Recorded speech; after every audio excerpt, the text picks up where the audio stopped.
Everyone said Sterling was the saddest horse they'd ever seen at an auction. His head hung so low it almost touched the dirt. His black coat had lost its shine, and you could see his ribs sticking out. But Silas Ward saw something different when he looked at this horse. The morning sun was hot as Silas watched people look at the horses for sale.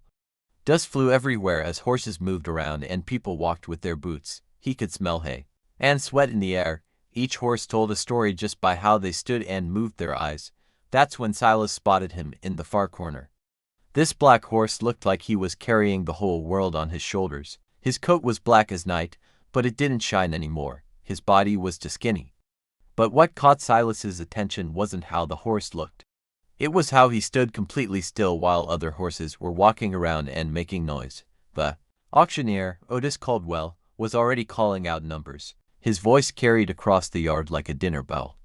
Horse buyers moved from pen to pen, checking the animals with practiced eyes. They would touch the horses and look at their teeth. When they got to the black horse's pen, most people didn't even stop. Those who did look just shook their heads and said bad things about wasted space and food. Silas walked closer to get a better look. The horse didn't lift his head when Silas came near. He didn't even move his ears. Up close, Silas could see scars on the horse's neck and shoulders. These weren't from being hurt by people, but from something else. Something that told a story about staying alive. "Don't waste your time on that one," said a voice behind him. It was Mercy Whitmore, his neighbor, giving advice nobody asked for. "That horse is done, broken. He probably hasn't lifted his head in weeks." Silas didn't answer right away. Instead, he stepped closer to the fence to study the animal. There was something about how the horse was breathing, steady and controlled, that didn't match his defeated look. His ears were drooped, but they still moved when they heard sounds around the yard. Most important were his feet. They weren't positioned like a beaten animal, but planted like he was ready to move fast if needed. Sometimes the ones that look most broken are just the ones that have learned to wait, Silas said quietly. The auctioneer's voice got louder as he came to their section. Next up, lot 17, black horse, about 8 years old. Sold as is, where is. The bidding was boring. A few people called out numbers, but more to be polite than because they really wanted the horse. The horse never moved or paid attention to what was happening. Silas waited and watched, feeling something in his stomach he couldn't name. "Do I hear $50? Otis called out. Nobody said anything. $40. Come on, folks. A horse is a horse. Silas raised his hand. $50. Mercy grabbed his arm. "Silas, what are you doing? That animal isn't worth the rope to lead him home." $50 going once, Otis continued, looking around hopefully. Another voice called out from far away. $60. It was Frank Morrison, a man known for buying cheap horses and working them to death. Silas felt his jaw get tight. $75. The crowd started talking quietly. Why was Ward bidding on a broken horse? What did he see that they didn't? Frank shook his head and walked away. He wouldn't pay more for what he thought was a bad buy. $75. Going once, going twice, Otis raised his hammer in the air. That's when it happened. For just a moment, so quick that most people missed it completely, the black horse raised his head and looked right at Silas. Their eyes met across the dusty yard, and in that instant, Silas saw something that made him catch his breath. Intelligence, fierce, burning intelligence that had been carefully hidden behind a mask of giving up. The hammer came down. Sold to Silas Ward for $75 as people started to move on to the next horse. Silas stayed at the fence. The horse had already put his head down again, acting completely defeated. But Silas had seen what he had seen, and that brief moment told him everything he needed to know. Mercy shook her head in disgust. $75 for a horse that'll probably be dead in a month. Sometimes I wonder about you, Silas. But as she walked away, Silas noticed something that made his heart beat faster. When nobody else was looking, when everyone was watching the next pen, the black horse moved slightly and turned to face the gate. He was waiting, and somehow Silas knew that whatever this horse was waiting for was about to change everything. The rope felt heavier than it should have as Silas walked to the pen gate. He'd handled hundreds of horses in his life, but something about this moment felt different. The black horse hadn't moved, head still down, but Silas could sense alertness underneath that made his hand steady on the latch. "Easy there," he said. Quietly, though he wasn't sure if he was talking to the horse or himself. The gate opened with a creak, and Silas stepped inside. The horse's ears moved once, showing he knew Silas was there, but his head stayed down.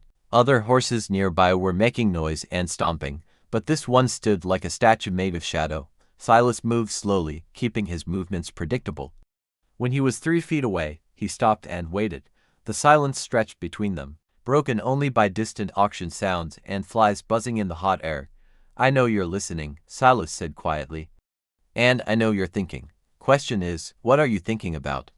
That's when the horse did something unexpected. Without lifting his head, he took one step forward, not toward Silas, but toward the open gate.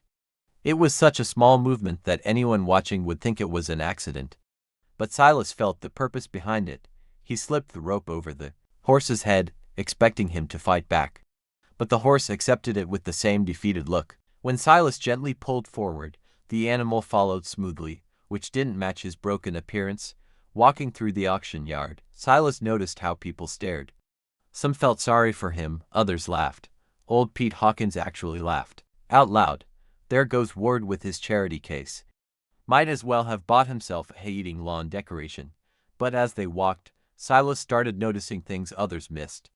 The horse walked evenly on all legs despite looking sick. His breathing stayed steady even when stressed. Most telling, his eyes looked unfocused to casual watchers, but they tracked everything around them with perfect precision. They reached Silas's wagon, and he lowered the back gate. "Up you go," he said, expecting to need to encourage or force the horse.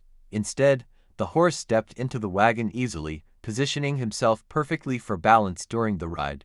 The ride back to the ranch was quiet except for creaking wagon wheels and clip-clop sounds from Silas's riding horse. But every few minutes, Silas would look back and catch the horse with his head turned slightly, studying the land they passed through.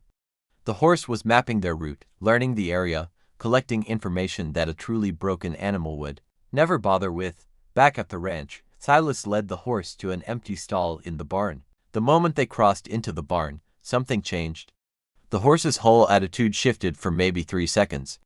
His head came up, his ears pointed forward, and his eyes swept the barn with the intensity of a general looking at a battlefield. Then, just as quickly, he went back to his defeated look. Silas filled the water trough and spread fresh hay, watching as the horse approached both carefully. He drank deeply but not desperately. He ate steadily but stayed alert to every sound around him. As the sun started to set, painting the barn golden, Silas leaned against the stall door and studied his purchase. "I don't know what happened to you," he said softly, "or what you're hiding from, but whatever it is, you're safe here." The horse paused in his eating for just a moment, and Silas could have sworn he saw the animal's shoulders relax by the smallest amount. As night came and Silas headed toward the house, he didn't notice how the horse positioned himself in the stall. Not with his back to the door like most horses, but facing it, ready for whatever might come. And he certainly didn't see how those dark eyes followed his movement until he disappeared, calculating distances and memorizing patterns like a hunter, rather than prey. 3 days passed, and the horse everyone called broken hadn't touched a single piece of grain. Water, yes, hay sometimes, but the oats Silas left stayed untouched, getting stale in the bucket. Mercy Whitmore noticed first, arriving with her usual basket of criticism disguised as neighborly concern. "That horse is going to starve himself to death," she announced, looking into the stall where the horse stood in his familiar defeated pose. "Mark my words, Silas, you've bought yourself a slow suicide." Silas didn't answer right away. He'd been watching too, and what he saw didn't match Mercy's thinking. The horse wasn't getting thinner. If anything, he seemed to be keeping his weight better than expected for an animal eating so little. There was something deliberate about his refusal of the grain, something that suggested choice rather than sickness. "Maybe he's just particular about his food," Silas said, though even to his own ears it sounded weak. "Particular?" Mercy scoffed. "Silas, that animal hasn't even tried to leave that stall. Most horses would be pacing, testing the gate, showing some sign of life. This one just stands there like he's already given up."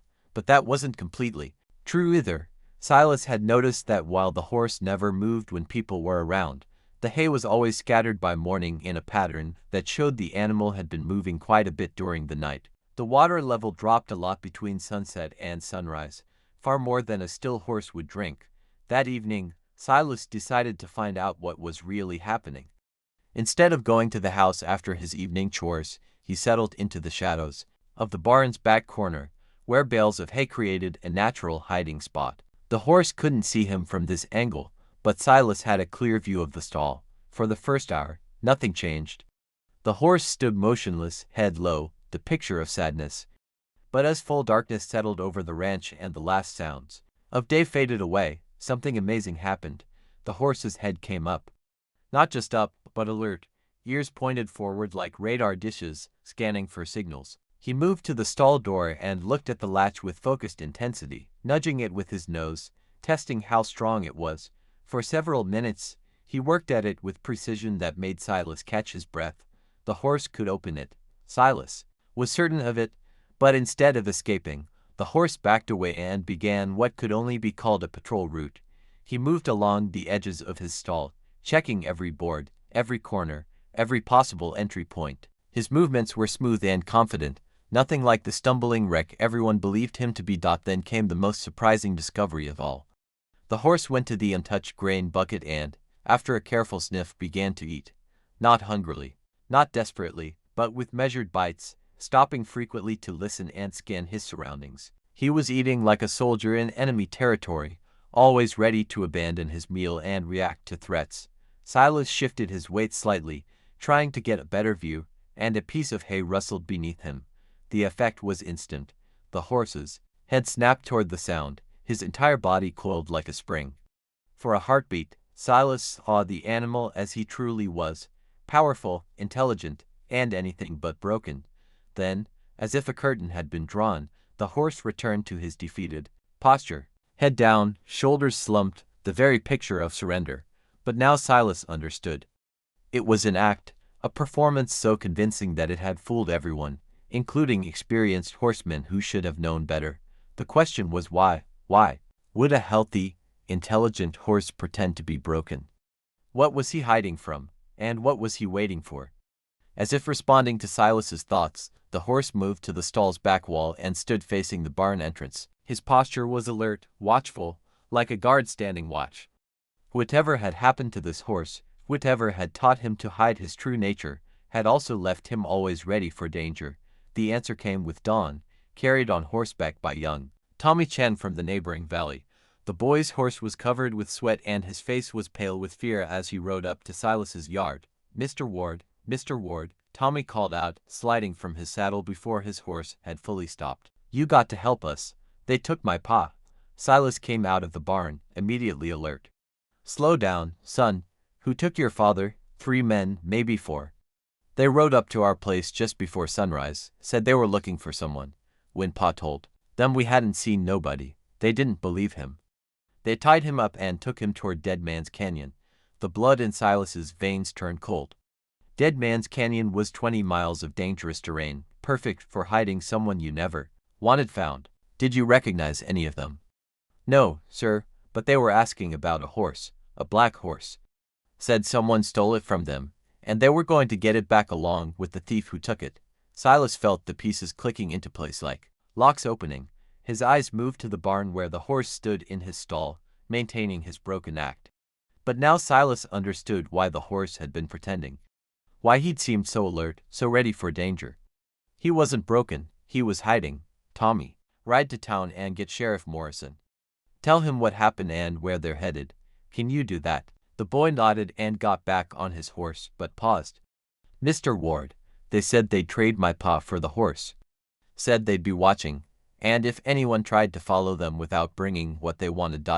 He didn't finish the sentence, but he didn't need to. As Tommy's horse disappeared down the road in a cloud of dust, Silas walked slowly toward the barn.